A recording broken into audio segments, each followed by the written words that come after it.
never punk, you're a poser. You were never punk, you're a poser. You were never punk, you're a poser. You were never punk. Can you tell me another song, maybe like something that resonated with you the most in a way that you were like, because artists, you know, you that is your spirit extended. So what is one of the songs that really resonates with like, this is a true piece of Poser J? Probably You're a Poser. Yeah. So what? Okay, tell me your inspiration for writing that song, because I know what my interpretation of it is. You know, it's funny because I've gotten some interpretations from that, but it's what it is. What it is. It's just a story of what happened. So it's dangerous, and I'm not calling myself punk. It's dangerous to call yourself punk. Yeah. Because you can't live up to that. It's not that title. Nobody's cool Yeah. enough. No one's cool enough. No one can be that. Yeah. You know. Yeah. The ones that died of heroin, it seems. You know, like, I mean, there are others, but obviously, but yeah, it's hard, and to, you know, stay to those such strong convictions, and the music, it's hard to, you know, and I didn't want to limit myself musically either. I mean, punk is what I love. Yeah. But you know, there's lots of other great forms of music out there, and I'm not closed off to that. But the story, sorry, I'm digressing. The story is just simply someone who knew me when I was younger and who I grew up with. And see, I grew up in a small town. There's 400 people. Today, there's 400 people in this town.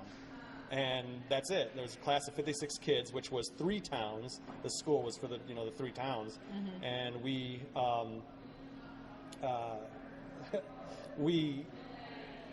so I didn't have a lot of exposure to different types of music. And it wasn't until I moved to Michigan that I even really, I mean, I knew of it, but other than the Clash, you know, Should I Stay, Should I Go, something that was really big in top 40, I didn't know any of that stuff. And so I was turned on to it later.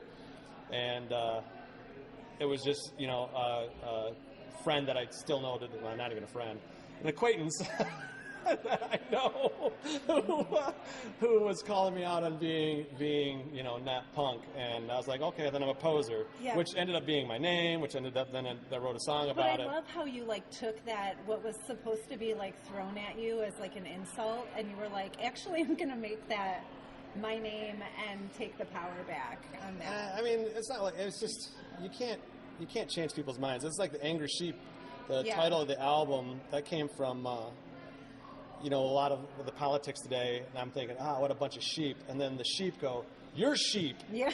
And you're like, oh. That's the thing. So I guess I'm an angry sheep. Yeah. When I heard Poser, you're a poser, I was thrown back into high school. I'm not kidding. I was like, oh my gosh, that was every single insecure person that was jealous of you trying to reinvent yourself. Well, yeah. And try and explore who you really were as a person. And if you didn't stay the same or how they were comfortable with you staying, you're a poser, and they dismissed you. Right. So I love the dynamics in that song. I think that it's really powerful, and it really kind of envelops a lot of different emotion toward what that word means and what it could mean to you. I mean, honestly, I think if you really think about it, everybody's a poser. Everybody's putting on airs to somebody, to somebody, to someplace, somewhere. Right.